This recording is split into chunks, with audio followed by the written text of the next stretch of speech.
Good evening. It's right at 5:30, so I'll go ahead and call our meeting to order. For those of you that I have not yet met personally, my name is Lisa Walsh. I'm the vice chair of the CAC. Our chair, Vernon, is unable to make it tonight, so I have hosting duties.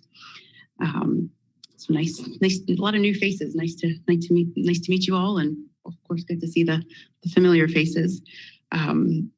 So our first, and I intend to run through this agenda rather quickly, but please don't feel that you can't speak up if you have something to say about something.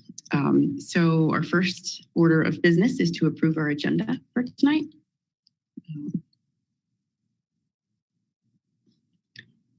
And in order to do that, I would need a first and a second. Do I need to motion to approve? Well, if you don't have any changes and staff does not have any additions, we don't have to have a motion to approve it. It says Okay. as it is. We'll take it as it is. Thank you. And is it unless anyone has anything they'd like to recommend? No? Okay, great. Moving on. Does not look like we have any members of the public here, but just putting out the call for a public forum. None received. All right, great. Right on. Okay, so we'll move into our FDOT update. Christy, I'm assuming you're going to be taking that on tonight? I just have one thing, and you probably know more than we do. So we just got the press release yesterday, Sunday, actually, that the toll suspension is extended until Tuesday, July 6th. And that's all I have to update. And I'll take any questions. So I was just going It doesn't involve the bridge. well, but now what What Bryant said is that it ties in with what they hope will be the 4-lane opening. DOT does not talk about any dates. That's our public information. It goes through Tallahassee. But we would reason that we have been told that when the toll is no longer extended, then all 4 lanes of the bridge will be open. It's not going to be a concurrent type thing. It's going to be an either. So we would reason by July 6th that the 4 lanes may be open. If they're not, then we would look for some type of extension until the 4 lanes are available. Sounds like a good news story. That's all we can do. Okay. Thanks for the update, Christy. Mr. Beebe? Yes, thank you, Lisa. So in construction, we have 2 projects just to update everybody on. Our State Route 180 job from the Beach Express over to 181. We're nearly complete with that. Gonna just pave some side roads and driveways. And then after the summer's over, put down the permanent marking. So we're going to get that open. It's already open for 4 lanes of traffic. Our 182 resurfacing job down there, we've got it substantially complete. We'll be going through our punch list items with that as well in construction. And then our planning projects that are coming up, pre-construction, we've got our waterways job. We've got those 2 projects split. The bridge project, we're hopefully going to let that in July. And then the main roadway, the northern portion towards the end of the year, maybe September type timeframe. We do have another upcoming project and it's kind of a maintenance type upgrade project for all of our traffic signals in the area. And we're going to try to use some of the stimulus funds for that, just updating a lot of hardware and software for the signals and get those, a little more up to date, talking with each other, get traffic flowing a little bit better. So that's about it, and I'll take any questions. Thanks, Vince. Thank you all. Questions? No? All right. I'll go ahead and, did you have something, Tim? Any news on the bridge coming up from Orange Beach? Is that, I know that been thrown back and forth, money's been thrown at it, just any updates? Right. It's not an ALDOT job. Right. I think you're referring to the Barber Bridge. And no, that's not a ALDOT job. So it would be a local, initiative. And I don't have any info. So, right. All right. Okay. Thanks, Vince. All right, so we'll move on next to our consent items. So we can take all of these in one motion. So if you want to take a moment to just review what's presented here, the 5 items, and when you're ready, I'll welcome a motion from the floor and a second.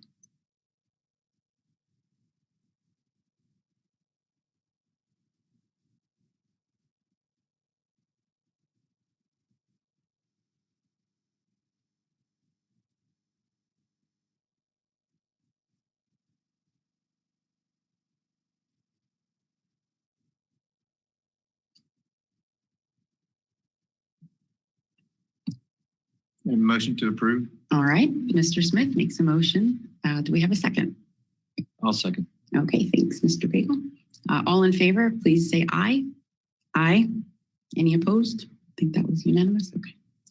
All right, so our consent items are approved. All right, so we'll move on to our items for action, which this is enclosure A, consideration of resolution Florida-Alabama 21-17, adopting the Florida-Alabama TPO fiscal year 2022-2026 transportation improvement program known as TIP. And we're gonna welcome Mr. Gary Kramer.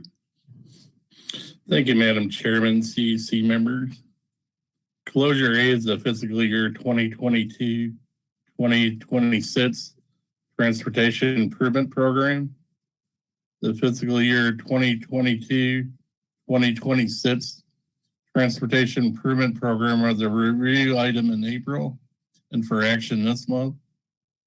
The fiscal year 2022-2026 transportation improvement program is the end product of the cycle, which began with the TPO adoption of the fiscal year 2022-2026 project priorities last September, and FDOT presenting the tentative fiscal year 2022-2026 work program in January of this year. The fiscal year 2022-2026 transportation improvement program was posted in the link in your agenda enclosure on May 19th, 2021. The link was also emailed to the members of the TPO, TCC, and CAC by Mary Beth Washnock on May 19th, 2021. The comments were received from the fiscal year 2022-2026 transportation improvement program begin on page 31 of the agenda enclosure. And were addressed accordingly in the fiscal year 2022-2026 transportation improvement program. Earlier today, the TCC recommended approval as presented. If you have any questions, I'll attempt to answer them. Thank you. Thank you, Gary. Any questions for Gary? Okay, if no questions or discussion, I'll welcome a motion.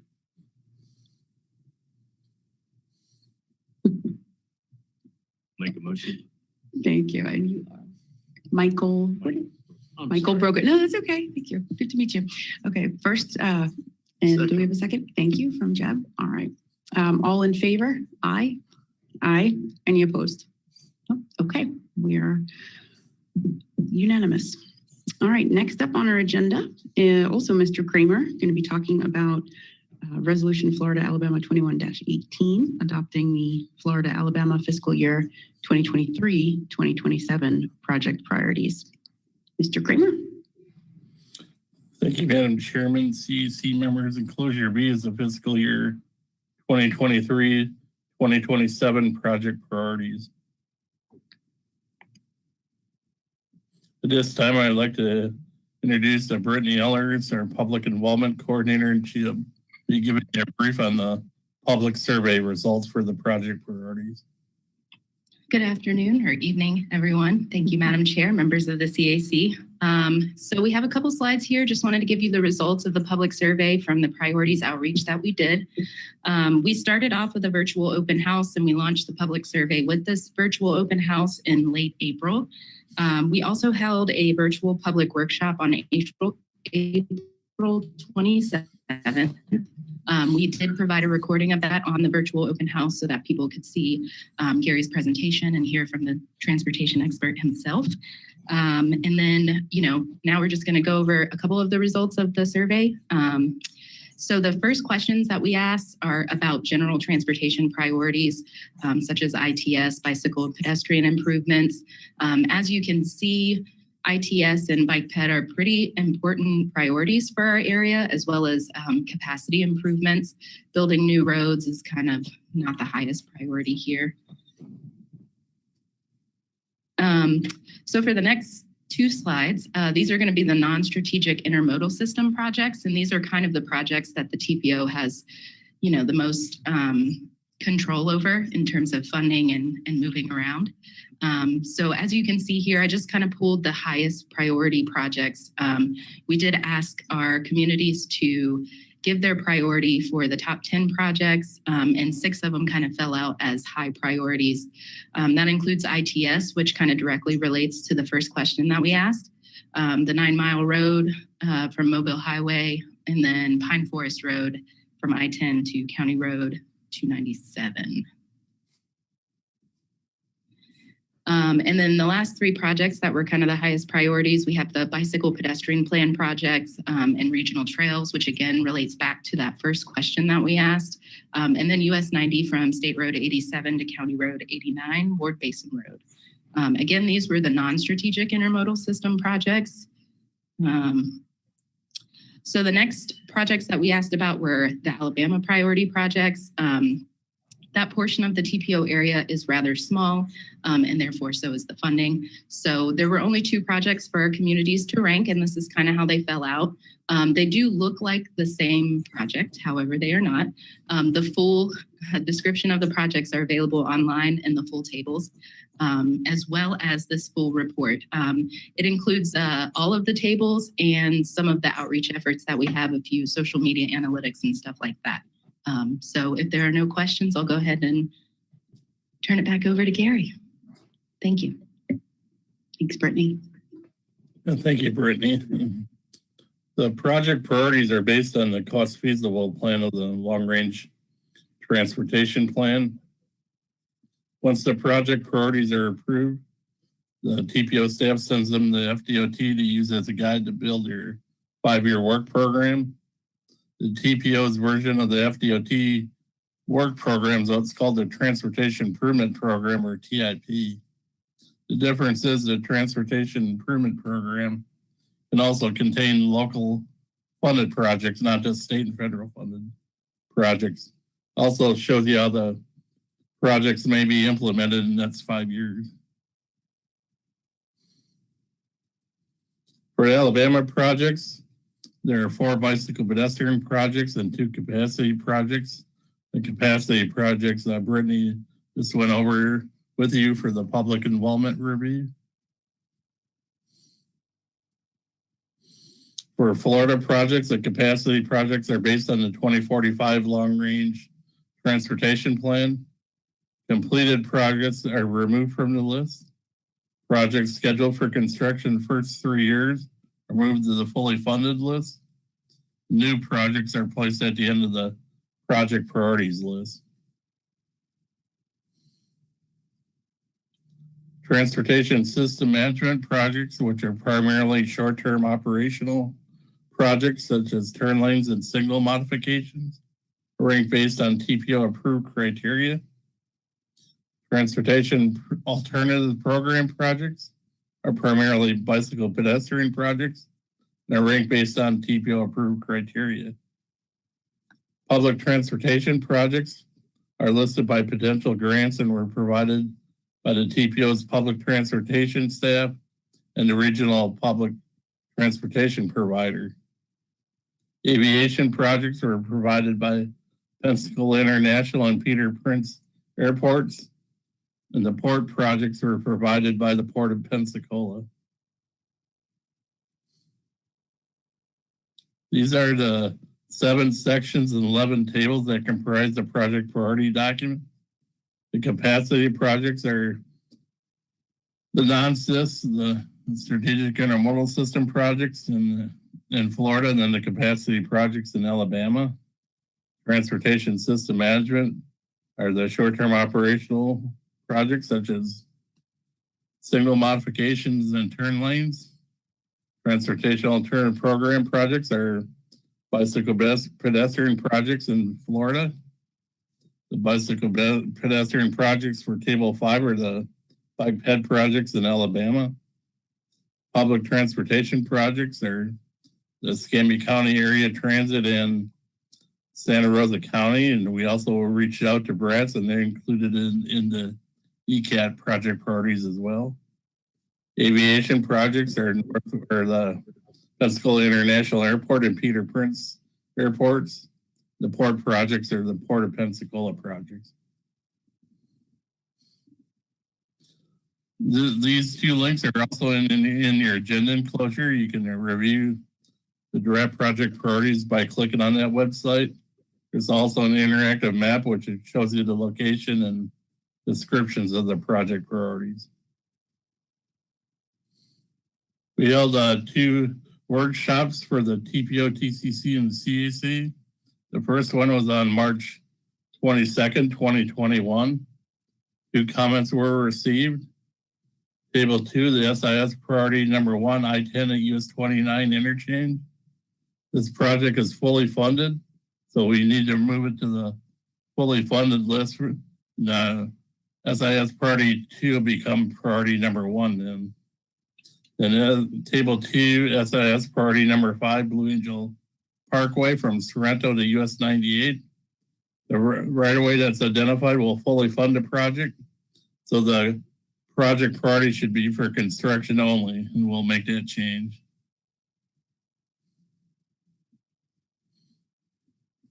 Our second workshop was held on May 3rd. Table 1, non-SIS, priority number 24, West Cervantes Street from Dominguez Day Street. And non-SIS, priority number 25, Davis Highway to Dr. Martin Luther King Elkins Street. Question was asked how these project priorities can be moved higher on the list. Recall on the methodology of the new projects are placed at the end of the project priority list, and that's why they're there. If they need to be moved up, it's a supermajority vote of the TPO members are needed, and then we will need to know what priority number it needs to be moved to as well. Table 2, the SIS priority number 4, I-10 from east of 9 Mile Road to US 29. The priority should be for right-of-way since the design is funded. We'll make that change. Table 3, Alabama Capacity Project priority number 1, Canal Road from State Road 59 to Foley Beach Express. That project is always fully funded as construction phase is funded in 23-24, and we'll make that change as well. Last comment we received was table 6 for bike ped projects in Alabama, priorities 1 and 2. It was noted that the US 98 paved shoulders, the Alabama has questioned construction feasibility of paved shoulders on US 98. We'll work with ALDOT to see if we can resolve that issue. What's next? The project priorities will also be presented at TPO on Wednesday of this week. Once the project priorities are approved, we'll send them on to Florida and Alabama Department of Transportation to use as a guide to build their work program. Would like to either know that the TCC met earlier today and they recommended approval as presented. If you have any comments or questions, I'll be more than happy to answer them.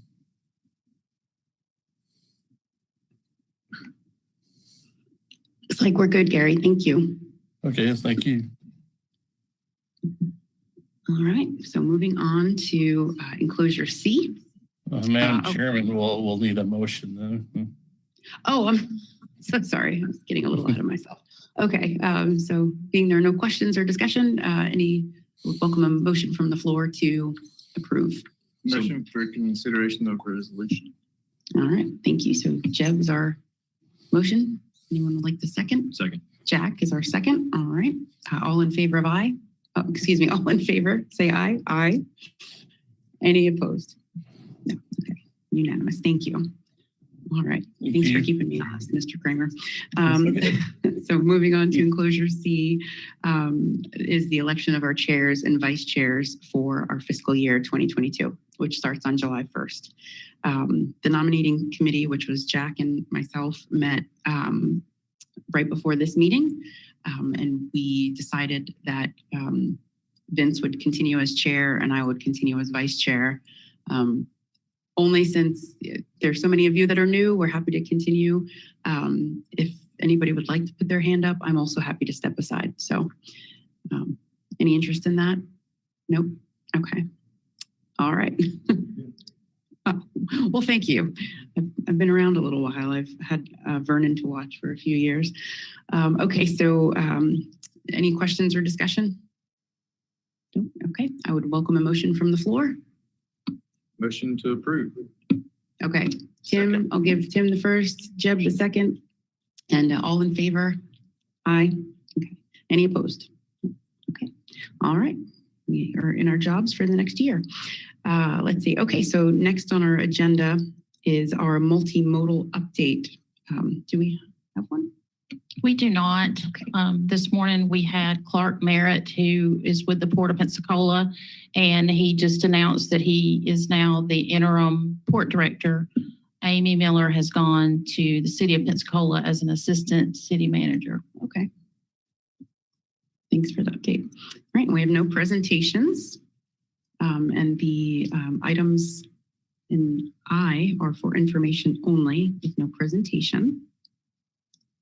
I guess before I go to other business and adjournment, I probably should have mentioned this at the beginning of the meeting for you guys, but the full packet is available online if you just scan the QR code, which has all the details of what Mr. Kramer was presenting.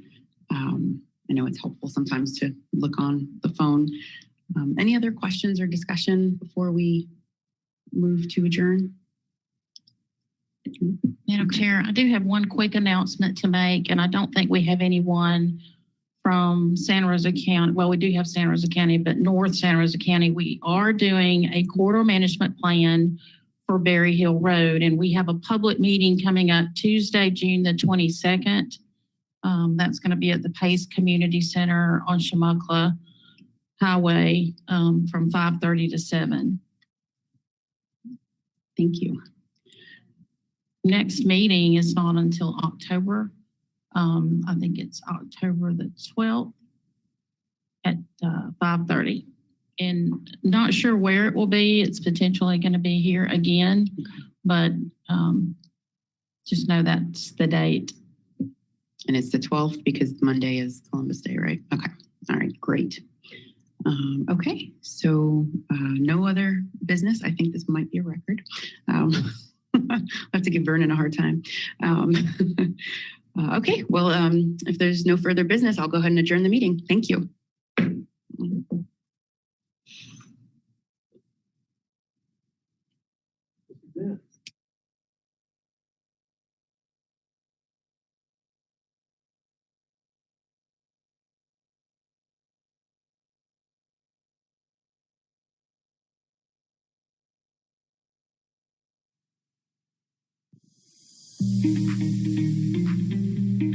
Thank you for joining our Florida-Alabama TPO meeting.